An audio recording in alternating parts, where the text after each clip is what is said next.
24장 너트앵어 농장.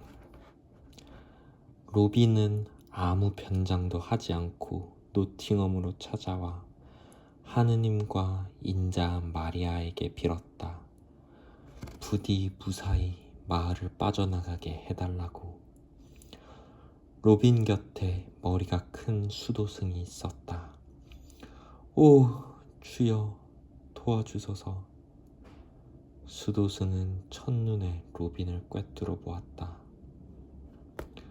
한여름밤 헤이즐은 둔덕에 앉아 있었다.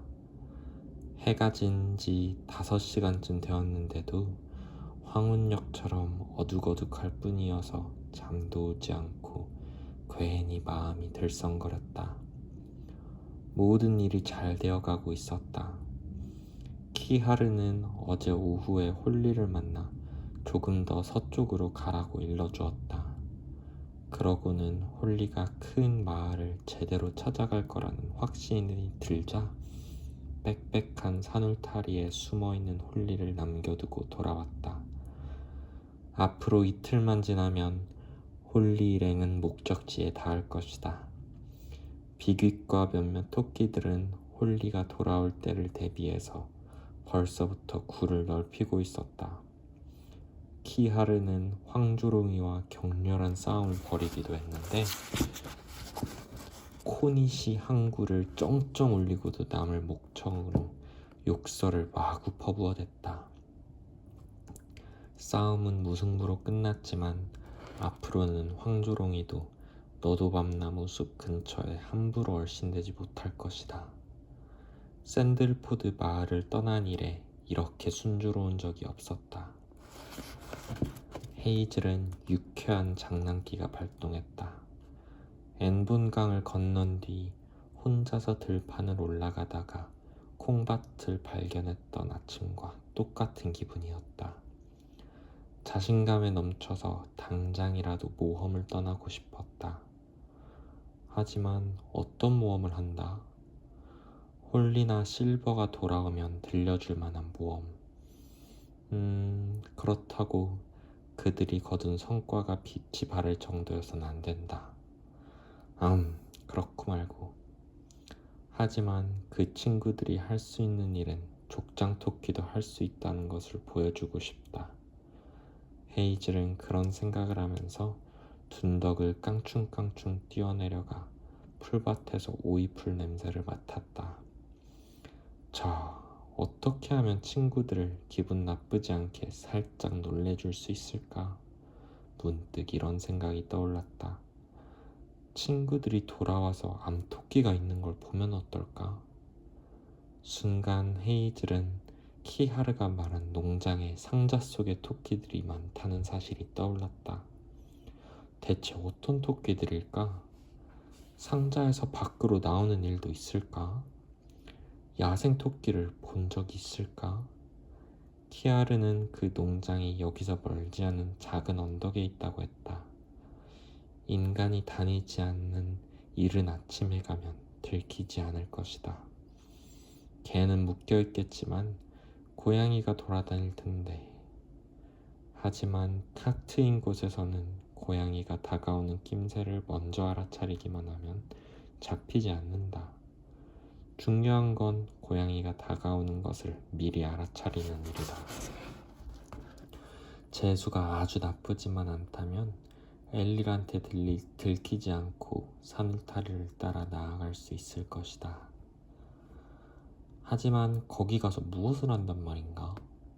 나는 왜 그 농장에 가려는 것일까? 헤이즐은 오이풀을 다 뜯어먹고 난 뒤 별빛 아래서 스스로에게 대답했다. 그냥 한번 살펴보는 거야. 상자 속에서 사는 토끼들을 만나면 이야기도 해봐야지. 단지 그뿐이야. 위험한 짓은 안 해. 그러니까 정말로 위험한 짓은 말이야. 그만한 가치가 있는 일을 하면 또 모를까? 혼자 가는 게 좋을까? 친구랑 같이 가는 편이 더 안전하고 즐거울 것이다. 하지만 딱 하나여야 한다. 눈길을 끌면 안 되니까. 누가 가장 좋을까? 비윅? 댄더라이언? 아니다. 자기 주장을 내세우지 않고 시키는 대로 따를 토끼가 필요하다. 대번에 핍킨이 떠올랐다. 핍킨이라면 두 말 않고 따라올 테고 시키는 대로 할 것이다. 지금쯤 핍킨은 벌집과 가까운 굴에서 블루벨과 에이콘과 함께 자고 있을 것이다. 헤이즐은 운이 좋았다. 핍킨은 굴 입구 쪽에 있었는데 마침 깨어 있었다. 헤이즐은 다른 두 토끼는 깨우지 않고 핍킨만 데리고 굴길을 따라 둔덕으로 나왔다. 핍킨은 위험하지 않을까 불안해하며 주위를 둘러보았다. 헤이즐이 말했다.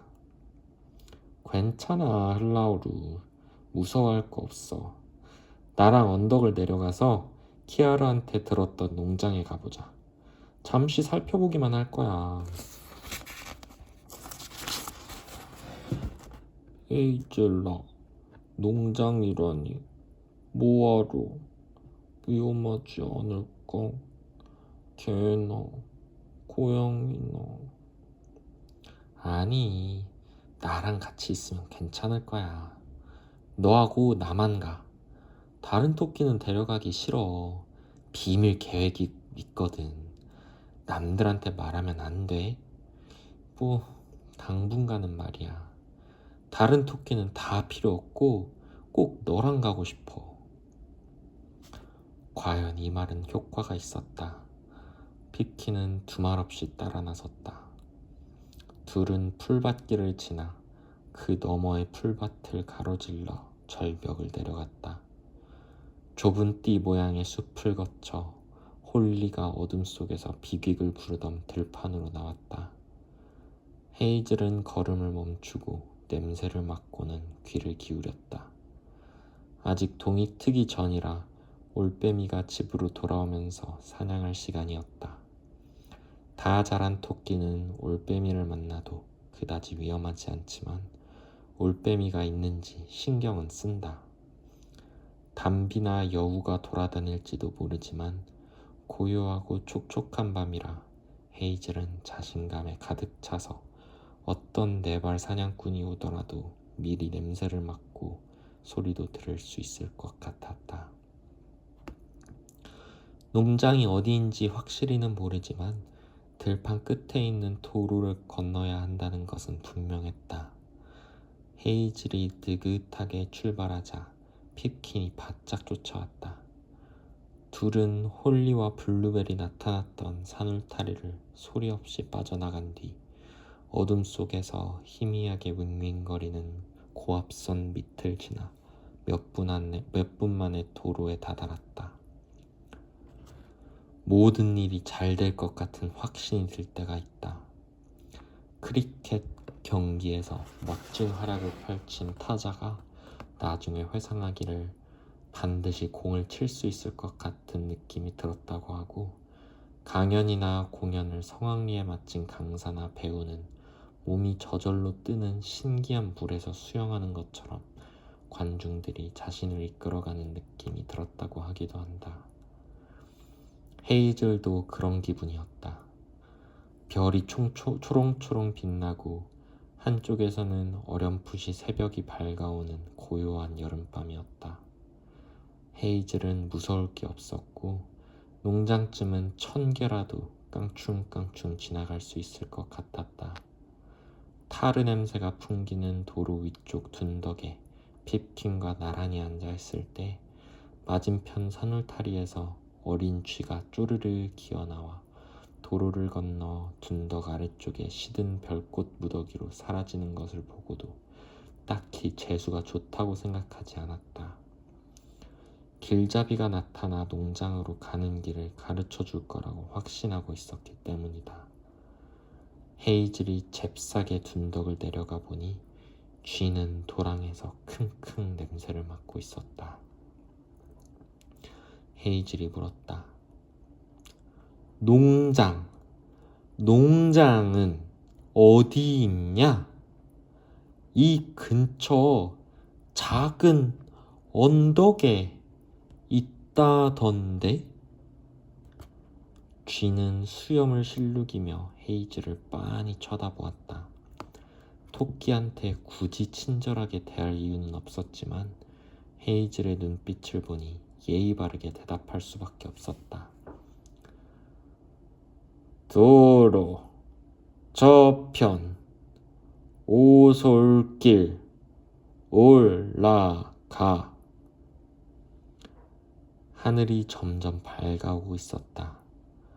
헤이즐은 핍킨을 기다리지 않고 곧장 도로를 건넜다.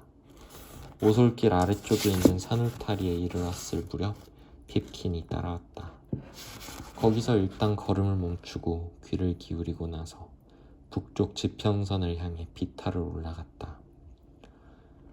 너트앵어 농장은 옛날 이야기에 나오는 농장 같았다. 워터십 다운과 에킨스웰 사이 두 지역에서 각각 800m쯤 떨어진 곳에 널따란 언덕이 있었는데 북쪽 비탈은 조금 가파르고 남쪽 비탈은 워터십 다운의 능선처럼 완만했다. 양쪽 비탈에 난 좁은 길을 따라 올라가면 평평한 언덕마루를 둘러싼 느릅나무들이 나온다. 느릅나무는 아주 가벼운 바람에도 수많은 나뭇잎들이 쏴 소리를 낸다. 이 느릅나무 울타리 안에 농가와 헛간과 부속 건물이 서 있다. 농가는 200년도 더 된 듯한 벽돌집으로 돌로 된 정면은 남쪽에 있는 언덕을 바라보고 있다. 동쪽에는 주춧돌 위에 세워져 바닥이 평지보다 높은 창고가 있고 그 맞은편에는 외양간이 있다. 헤이즐과 핍킨이 언덕 꼭대기에 이르러 보니 첫 새벽 빛에 건물과 마당이 뚜렷이 보였다. 주위에서 들리는 새소리는 예전에 많이 듣던 소리였다. 낮은 가지에서 울새가 한 차례 지저귀고는 농가 뒤쪽에서 들려오는 다른 울새의 대답에 귀를 기울였다. 돼새가 노래하고 조금 떨어진 곳에 있는 높은 느릅나무에서 솔새가 울기 시작했다. 헤이즐은 공기 냄새를 자세히 맡으려고 고추 앉았다. 짙게 풍기는 집 냄새와 소똥 냄새에 느릅나무 잎, 재, 소여물 냄새가 섞여 있었다. 훈련된 귀가 종소리의 원음과 함께 희미하게 들리는 음까지 들을 수 있듯이 헤이즐의 코는 희미한 냄새까지 맡았다. 역시나 담배 냄새가 났다. 진한 고양이 냄새와 그보다 옅은 개 냄새가 풍기더니 곧 토끼 냄새가 물씬 풍겨왔다. 핍킨도 그 냄새를 맡은 것 같았다. 둘은 이렇게 냄새를 맡으면서 소리에도 신경을 쓰고 있었다. 새들이 포르르 날아다니고 갑자기 주위에서 파리가 앵앵거리는 것 말고는 나뭇잎 서걱대는 소리밖에 들리지 않았다.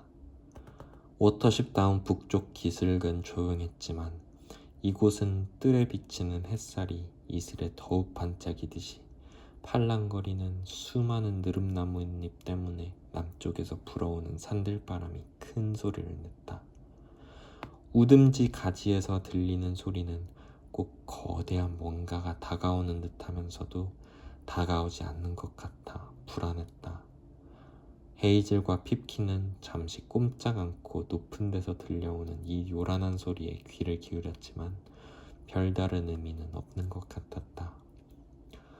고양이는 보이지 않았지만 농가 옆에 지붕이 납작한 계집이 있었다. 언뜻 보니 계집에는 검은 털에 윤기가 흐르는 개가 앞발에 머리를 대고 자고 있었다. 사슬은 보이지 않았다. 하지만 곧 헤이즐은 가는 밧줄이 계집 입구에서 나와 지붕에 묶여있는 것을 발견했다. 왜 밧줄로 묶었지? 하고 궁금해하다가 밤에 개가 움직이면 사슬 소리가 시끄러워서 그런가 보다 하고 생각했다. 두 토끼는 딴채들 사이를 돌아다녔다. 처음에는 조심스럽게 몸을 숨기고 고양이가 있는지 끊임없이 살펴보았다. 하지만 고양이가 안 보이자 대담해져서 훤히 트인 곳을 지나기도 하고 심지어 걸음을 멈추고 잡초가 우거진 잔디밭에서 민들레를 뜯기도 했다. 헤이즐은 냄새를 따라 지붕이 나직한 헛간으로 갔다. 마침 문이 반쯤 열려 있어서 잠시 멈춰섰다가 안을 살펴보지도 않고 곧장 벽돌로 된 문지방을 넘어섰다. 들어가자마자 맞은편의 받침대처럼 널찍한 나무 선반 위에 철망이 쳐진 우리가 눈에 띄었다. 철망 너머로 갈색 사발과 푸성귀 그리고 토끼 2~3마리의 귀가 보였다. 헤이즐이 한참 바라보고 있는데 토끼 하나가 철망 밖을 내다보다가 헤이즐을 발견했다. 나무 선반 옆에 집단이 거꾸로 세워져 있었다. 헤이즐은 집단 위로 훌쩍 뛰어올랐다가 나무 선반으로 올라갔다. 그 낡은 선반은 먼지투성이에다 밀기울이 폭신하게 깔려 있었다. 헤이즐은 헛간 입구에서 기다리고 있는 핍킨을 돌아보며 말했다. 흘라우루, 여긴 나가는 곳이 하나밖에 없어.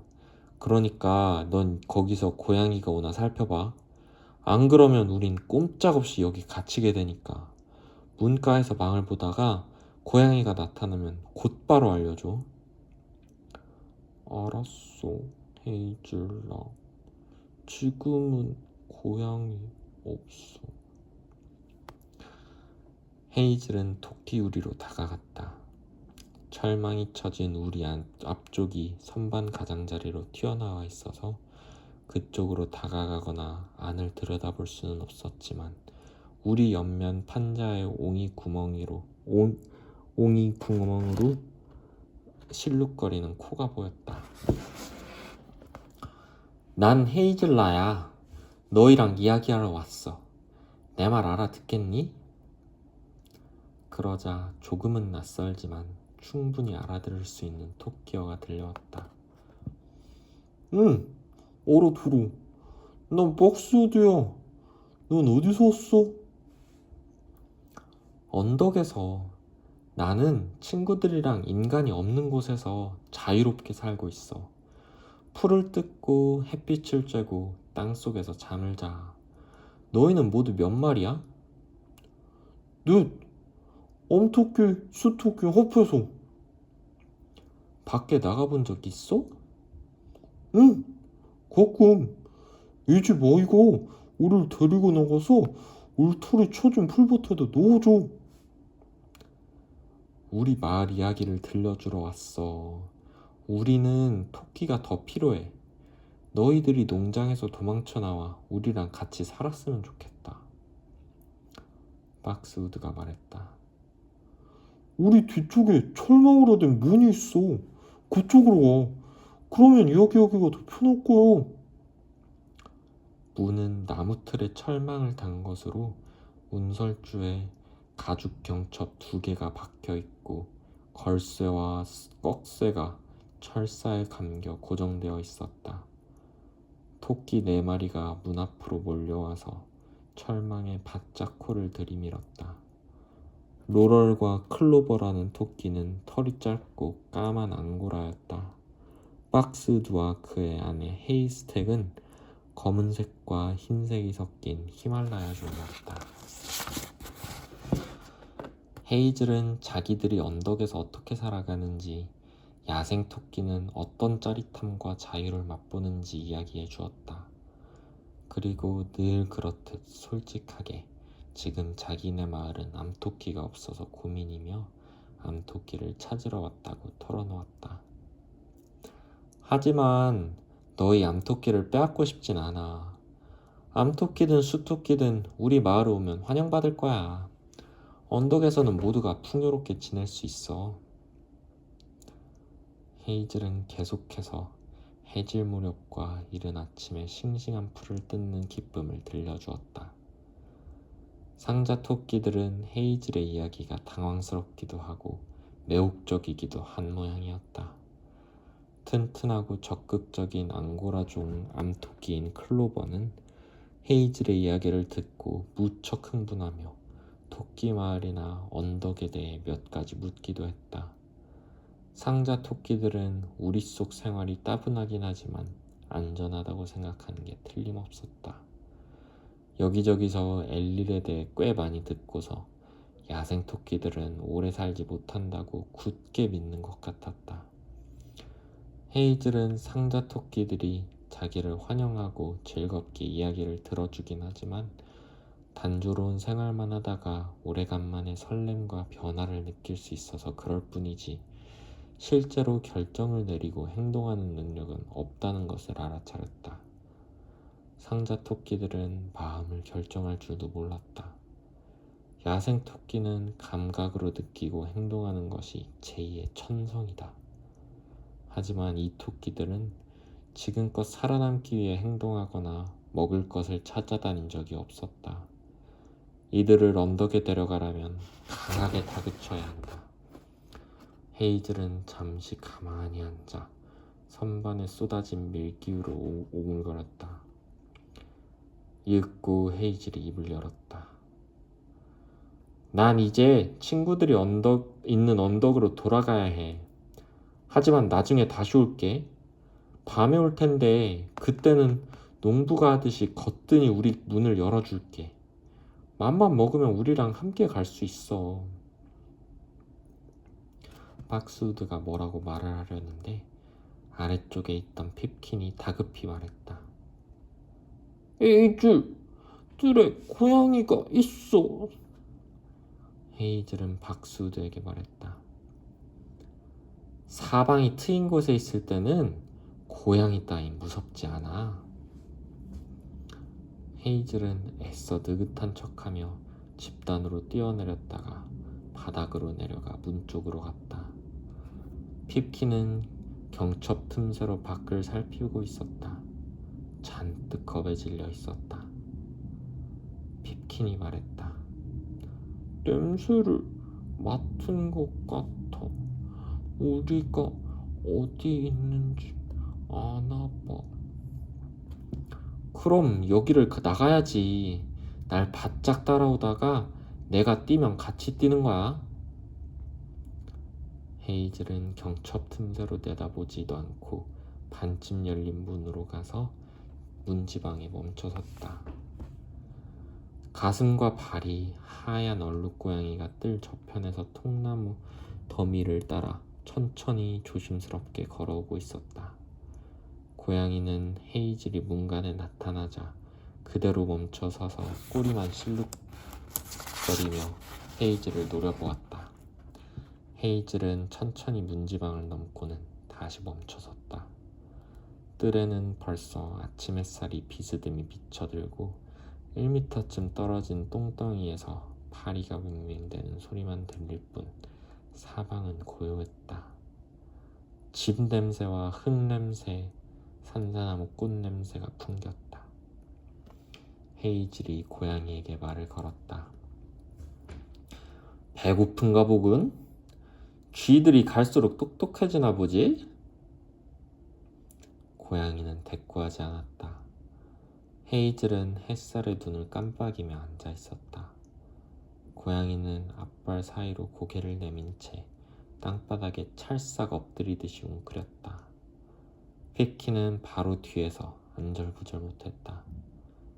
헤이즐은 고양이한테서 눈길을 떼지 않고도 핍킨이 덜덜 떨고 있음을 느낄 수 있었다. 헤이즐이 속삭였다. 겁먹지 마, 흘라우르. 무사히 도착할 수 있으니까 고양이가 덤벼들 때까지만 기다려. 가만히 있어. 고양이가 꼬리를 흔들기 시작했다. 흥분이 고조되면서 엉덩이를 치켜들어 좌우로 흔들었다. 헤이즐이 말했다. 뛸 줄 알아? 아니 못 뛸걸? 야! 통방울 눈에다가 뒷문에서 접시나 하는. 고양이가 휙 덤벼들자 두 토끼는 뒷다리를 힘차게 내뻗으며 달아났다. 두 토끼는 도망칠 준비를 단단히 하고 있었는데도 고양이가 워낙 빨라서 아슬아슬하게 뜰을 벗어났다. 기다란 창고를 따라 뛰어가는데 레브라도 리트리버가 목줄을 팽팽히 끌면서 미친 듯이 짖어댔다. 인간이 개한테 소리를 버럭 질렀다. 두 토끼는 좁은 길 옆 산울타리로 들어가 뒤를 돌아보았다. 고양이는 딱 멈춰선 채 짐짓 아무 일도 없었다는 듯이 앞발을 핥고 있었다. 헤이즐이 말했다. 이젠 우리를 귀찮게 하진 않을 거야. 고양이들은 바보 같아 보이는 걸 싫어하니까. 아까처럼 자기가 먼저 공격하지 않았다면 계속 쫓아오면서 다른 고양이까지 불러들였을걸? 어쨌든 고양이들이 먼저 달려들기 전에는 도망치지 마. 헬라우르, 네가 미리 고양이를 발견해서 다행이야. 내가 도움이 되었다니 기뻐. 그런데 우린 뭘 한 거야? 왜 상자 토끼들이랑 이야기했어? 나중에 다 얘기해 줄게. 들판에 가서 풀 먹자. 그리고 나서 슬슬 돌아가지 뭐.